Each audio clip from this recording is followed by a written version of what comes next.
All right, we're here in the WBAL radio studios with C4 on the C4 show. We're debuting our Baltimore case files. What we're going to be talking about, BPD case files, I should say, is the Devin Cook case. Devin Cook was an upcoming young man who would have been someone that would have been probably a staple in our community. By all accounts, a really good young man. He was tragically murdered back in 2014, and we're going to talk about the case here coming up. So stay tuned with us as we go forward with this case. Thank you. And this first case that we want to talk about with BPD case files is around a 20-year-old named Devin Cook. Please tell us about this case. So Devin Cook, and you know, this is a case I knew about before I came to Baltimore, and I really appreciate my team getting these cases together for us to profile. And he's the kid that you want your daughter to bring home, that you want your son to hang out with.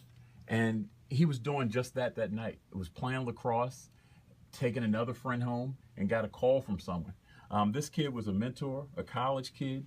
He worked at the zoo, the Baltimore Zoo, a lacrosse player, doing all the right things, no criminal record.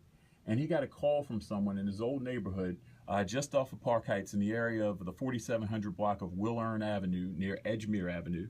And he went over there. It stayed on the phone with the person, got out, was engaged in conversation with this person. His friend who was with him stayed in the car because he didn't think anything of it. That person fired several shots at him and killed him. Left him for dead in the street. His friend was also shot, took off from the scene, was able to find a couple of police officers in the area and get officers back to the area, but unfortunately it was too late for Mr. Cook. Now, one of the things you told me that's disturbing about this is many of the cases, like a Mackenzie Elliott or others that you will share with us as we go through this process of BPD case files, is it's a summer night, which lets you know that there are other people out there, that somebody saw something. This was July 31st, 2014 at about 11:45 p.m. A warm summer night. Those of us from Baltimore know a warm summer night in Baltimore, people were out. And we know that people were out. We know that people saw what happened. We know that people know who did this. We know who pulled this trigger. We want those people to think about this case, think about the pain that his family's gone through. Again, I had a chance to talk to his mother. I talked to Detective Moore, who's the lead investigator on this case. He didn't bring a single note when he was briefing me on this case. And he gave me every single name of every single person involved. He knew this family intimately.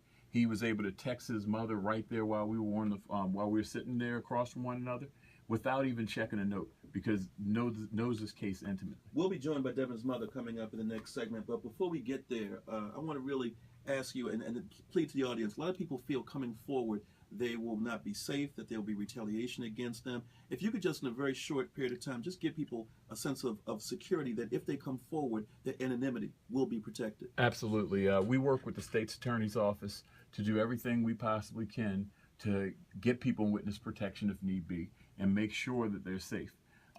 You're safer in that environment than with these criminals on the street who are killing. And we'll do it again. And we'll do it again. We'll absolutely do it again. They're operating right now in anonymity. They shouldn't be able to operate in anonymity. So we need to all make a concerted effort to make sure we take them off the streets. Particularly considering the homicide. T.J. Smith, who joins me here in the studio, Director of Communications and Public Relations over the Baltimore City Police Department. We have BPD case files in here, and we're talking about the murder of a 20-year-old young man that, as T.J. has told us, I mean, he would have been a difference maker in our community, as so many other young people, unfortunately, who are caught up in this.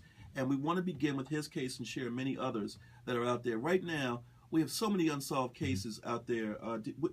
What does a person do? How would they contact you, and what would happen once they did? So they can call 1-866-7-LOCK-UP, which is Metro Crime Stoppers. You'll be eligible for a reward. If that's what motivates you to call, you can be eligible for a reward.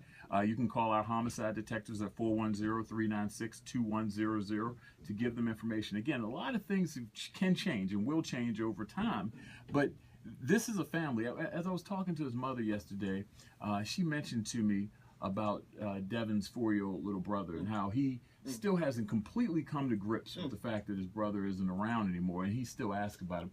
I want the people who watch this happen, the people in that community who know who pulled that trigger, to understand there's a 4-year-old who looked up to his big brother and will no longer see him. If you look at these pictures of Devin, the pictures of Devin are the most emotional part of this case because he has his Brew at the Zoo hats on because he worked at the zoo.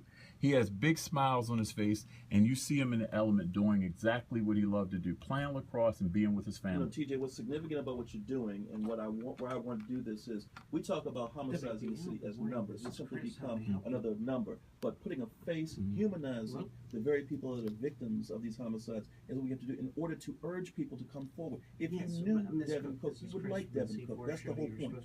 Stay with us. 410-467-WBAL.